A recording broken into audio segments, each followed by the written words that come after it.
Lauren LaRosa. So I've been here for a little bit. I've been here for a minute. Move out the way. Tell her. Made it. This is the Rumor Report. I think a lot of people will recognize the voice and the name. On the Breakfast Club. Lauren came in hot. You know, Didn't she, right? I came in telling the truth. So Quavo released an album today, New Music Friday. This is his second album, solo album, but this is his first album since the passing of Takeoff. The album, it's 18 songs, and all of them in some way are a tribute to Takeoff. They talk about, like, you know, Quavo just trying to heal through this. He gives a shout out to Offset and basically tells people to mind their business, like that's the family. But there's one song, there's two songs. So it opens up with Fueled Up and then it goes into Patty Cake, and people are just talking about how well Takeoff flows on Patty Cake. I made an M today. Thank God it's time to celebrate. Thank God. That was Takeoff, right? Yeah. Okay. That's because he's on. So Takeoff is on the album in a couple songs. So this is like one of the first. You hear his voice when he says like "Do it for the family" in the beginning, but this is like one of the verses that they go into. But it made me so sad. Yeah, it is sad. That shouldn't surprise nobody, though. I mean, He always got busy. Was always the best rapper in the Migos. I agree. I don't think people are surprised. I think it's just, I don't know. You just get excited when you hear him. Like them boys go in. You get excited and then you realize like we're not gonna get any more of that. You know what I mean? So that's where the sadness comes into play. But I haven't listened to Rocket Power yet, but I salute Quavo because Quavo is, you know, taking what's going on in his life and putting it in the music. And I say that's what all musicians need to be doing nowadays. That's what musicians used to do. Yep. Yeah, you know, nowadays it's just like everybody want to tweet about what they're going through or do interviews about what they're going through. Nah, you an artist, put it in your music. So salute to Quavo. And he had a listening party. He like rented out like a planetarium. And I watched a video where he was talking and he was saying like, right now I feel like a vessel. I don't even know how I'm getting through day to day. I don't know how I got through this project.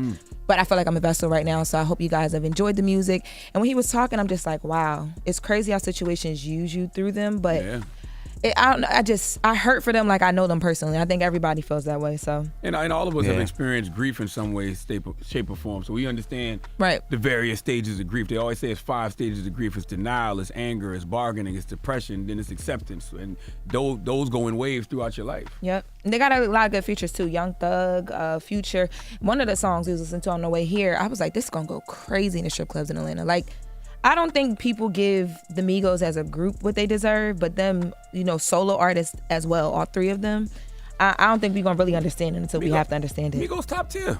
Migos been top tier. They top tier. When you have conversations about the greatest hip hop groups of all time, you got to put the Migos in the conversation. In that conversation. Would you say that the Migos are the Beatles of my generation? Of course I would, because I love to piss off white people. Okay, because when I say that, people come for me. Love saying I'm glad that I have some friends. Let's touch and agree on that. Let's touch and agree on that one. One of my favorite things to say. The Migos are way better than the Beatles. Come on, who cares about Elton John and Sting? Who else in the Beatles? I don't think Sting was in the Beatles. Yes, he was. He is. Elton John, Sting, and I respect them. I don't know. I know Bad and Bougie. Migos. I know Bad and Bougie. Come on now. I know Bad and Bougie do to me. Come on now. You gotta convince me. So now also to Lizzo. You know, Lizzo has been going back and forth with all these accusations. And she got some support today. She got some support from the Big Girl, Big Boy dance crew who spoke out. And basically they said, you know, they're having a time of their lives on the special tour. And they've been so honored to share the stage with such an amazing talent. The tour experience has been beyond special. The commitment to character and culture, taking precedent over every movement and every moment, has been one of the greatest lessons and blessings that we could possibly ask for. So they just want the people to know that, you know, what we are seeing on social media and in the, you know, now the courts and the accusations, they're saying that they don't know nothing about that. Get somebody else to do it. Yeah, I'm sure Lizzo appreciates that big love, right? Like when you going, when you going through Absolutely. something, you know what I mean? It's when you going through something publicly, and you know people tend to back away from you, and then somebody shows you public support. That's huge. Where do you think that this is gonna Lizzo's gonna fall in this? Like, if it's true, if it's not, if she settles, you think she shakes this and moves on? Or you think the brand is tarnished? I don't think so. I don't see nothing impacting I just think she her has now. to. Yeah, no, I don't think it's impacting her now. They're saying that it is, and that she's losing deals, which I think is crazy because, you know, what we lose is she's been accused. What deal? And anybody could accuse anybody that court for of public anything. opinion, though. Yeah, I haven't seen her lose anything. horrible. But also keep in mind the double standard that exists here too, though, because if Lizzo was a man, it'd have been plenty of people backing away already. But I haven't seen that happen yet. The only thing that I like that was loud to me, and I was like, "Oh, this might get bad for her," is when there was a video and Beyonce at first skipped over her name, but then she showed her love. Mm-hmm. I was like, "Okay, well, Lizzo might be okay then," because once Beyonce speaks, that's it. Yeah, it seems like everybody knows how to be objective and fair and show grace when it is a woman in a situation like this. I don't necessarily agree. What I've noticed. I don't necessarily agree. I will say though, like the way that the Jonathan Major situation started and like is going, it is definitely a difference. I expected to see a little bit more fallout. Yo, he got his Army commercials pulled immediately. Exactly. He started hearing all these stories about movies that he wasn't going to be able to do, and people were backing away immediately. Yeah, I don't know if seen that with Lizzo. But I don't know if it's maybe because there's, you have like the Beyonces coming out to support her, people saying, we're sending Lizzo love. I don't know if it's that. Even with celebrity in it, because even with that, he's just been accused. But even that's with that, all it is. Lauren, He's just been accused. Think about how many people don't show public support to a guy that would be in this situation.